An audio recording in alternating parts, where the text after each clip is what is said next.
My beloved child. Stop scrolling and hold this moment with both hands. Something has been waiting for you in the silence between one thought and the next, and what you are about to hear was meant to reach you before you made a decision you could not easily take back. There are only 99 seconds left on a clock you cannot see, but do not be afraid. This is not a countdown toward disaster. It is the final measure of an old season that has tried to convince you that nothing is changing. Pause here. Breathe slowly. The urgency you feel is not panic, it is recognition. Your spirit already knows this message carries the answer to a question you have been too exhausted to ask aloud. You have been standing at the edge of an invisible threshold, wondering why everything feels unusually quiet. You thought the silence meant heaven had forgotten you. Yet the truth is almost the opposite. Heaven became quiet because something important was moving into position.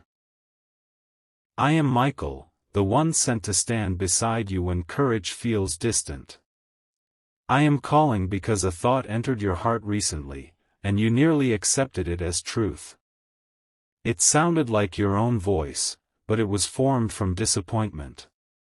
It whispered that perhaps you should stop believing, stop expecting, stop making room for the beautiful thing you once felt certain would find you.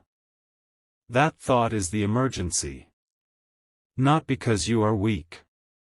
Not because you have failed. It is urgent because you were only moments away from agreeing with a lie at the exact time the evidence against that lie began appearing behind a door you could not see. Stay with these words. The next revelation will explain why your emotions have felt heavier just as your circumstances are preparing to become lighter. For many days, perhaps longer than you admit, you have carried yourself as though everything were normal. You answered questions. You completed responsibilities. You smiled when someone looked closely. Yet beneath that calm surface, part of you kept returning to one private question: how much longer must I keep believing without seeing anything? You did not ask that question with anger. You asked it with a tired heart. Heaven heard the difference. There is a kind of exhaustion that sleep cannot repair.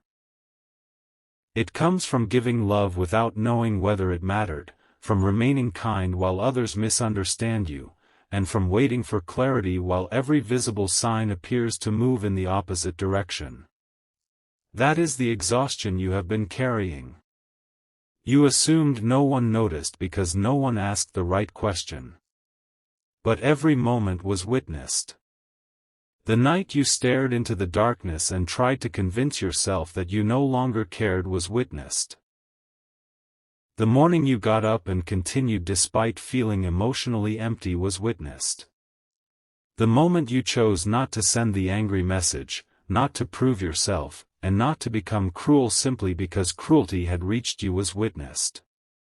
Those choices did not disappear. They became evidence. Now listen carefully, because the 99 seconds are not counting down the end of your opportunity. They are counting down the final moments in which the old version of your story is allowed to define you. A spiritual decision has been made, and the delay that frustrated you has reached its limit. Something concealed is being brought into the light, but the first truth heaven must reveal is not about another person. It is about you.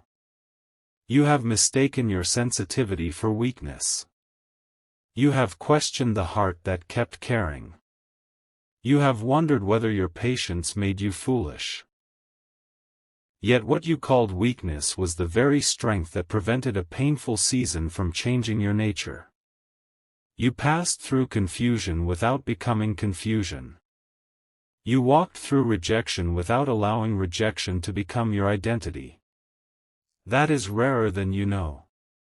And because you protected the goodness within you, you are now able to receive what would have overwhelmed the person you were before. The answer could not arrive merely when you wanted it.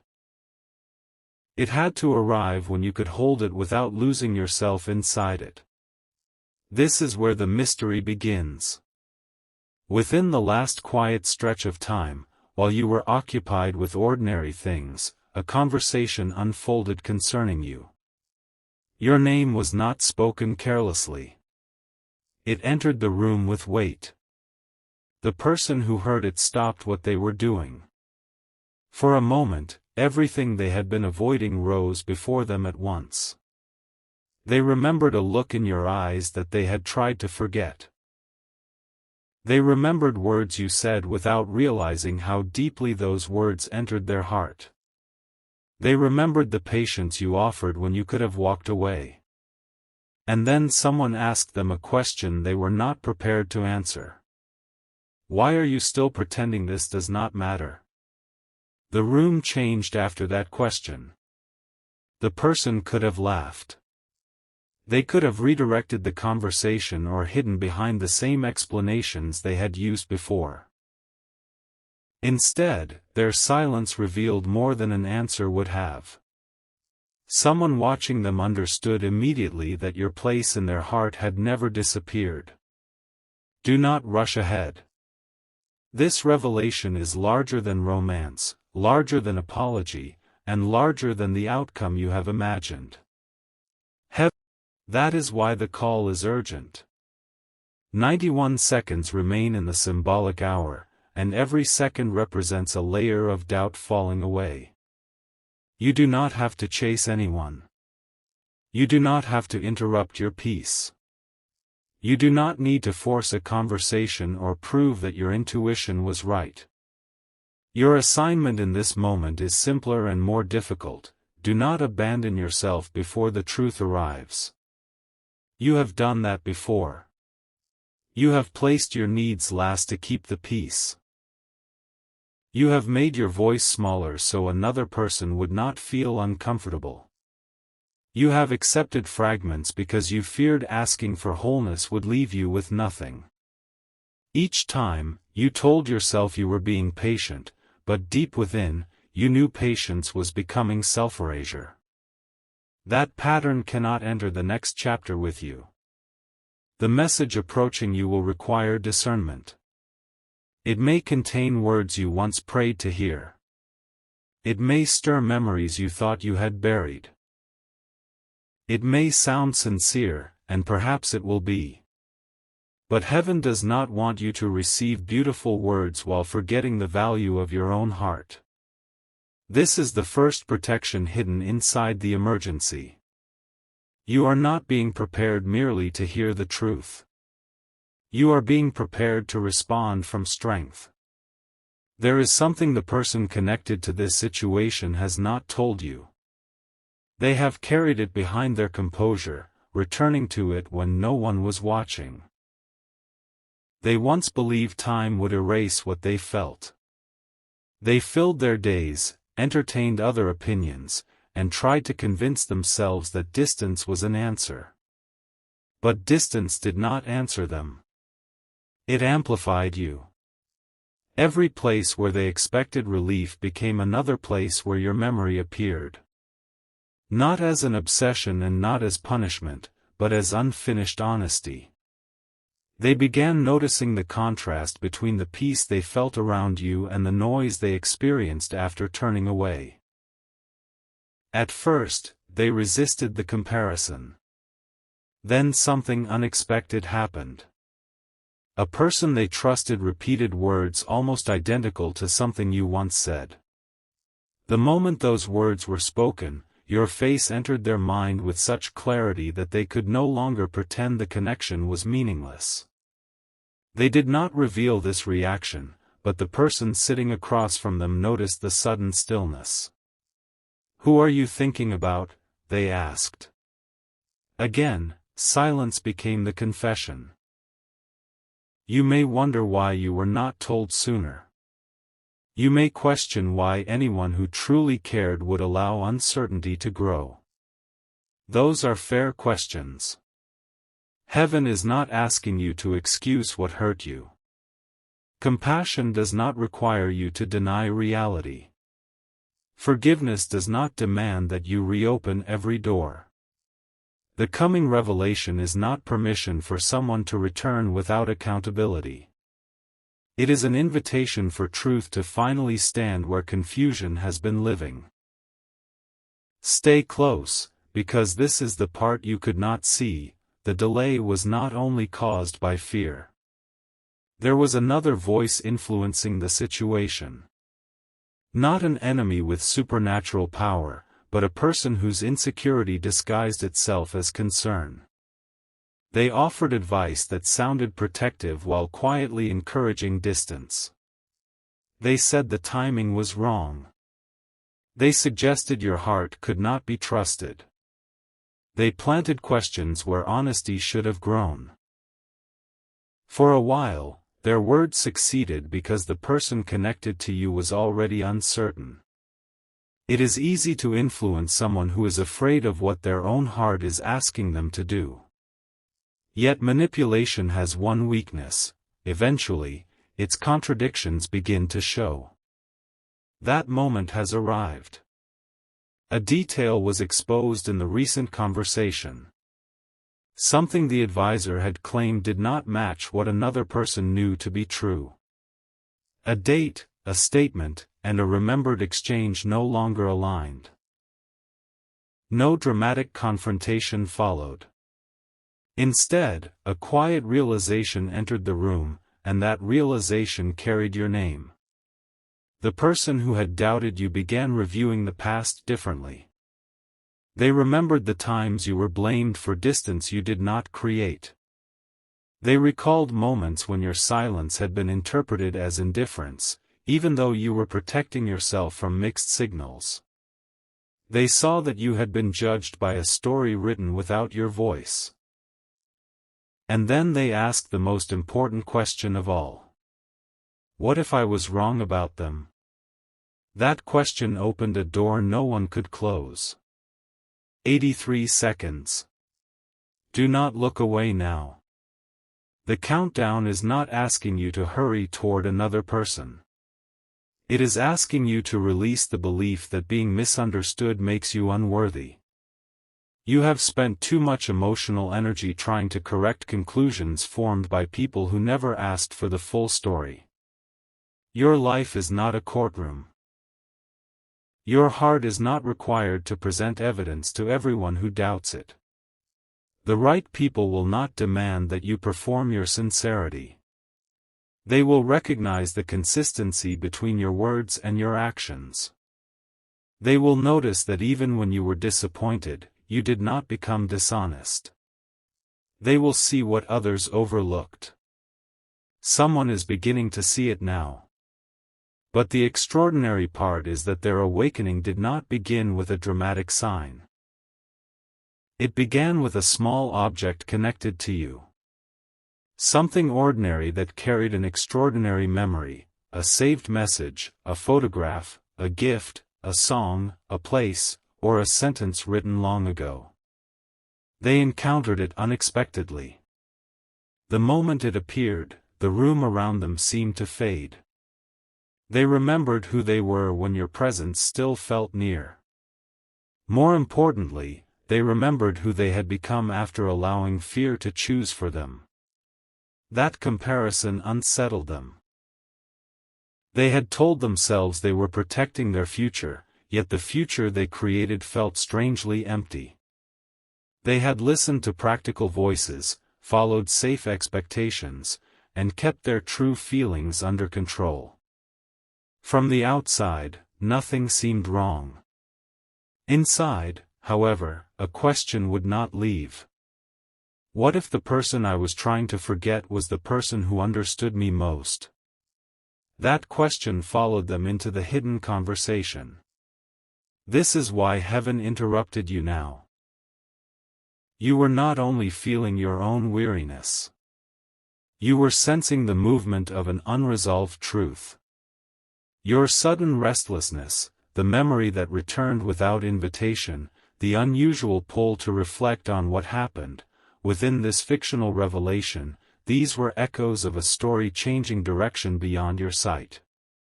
Yet heaven is asking you not to romanticize confusion. A returning feeling is not the same as transformed behavior. An apology is not the same as responsibility.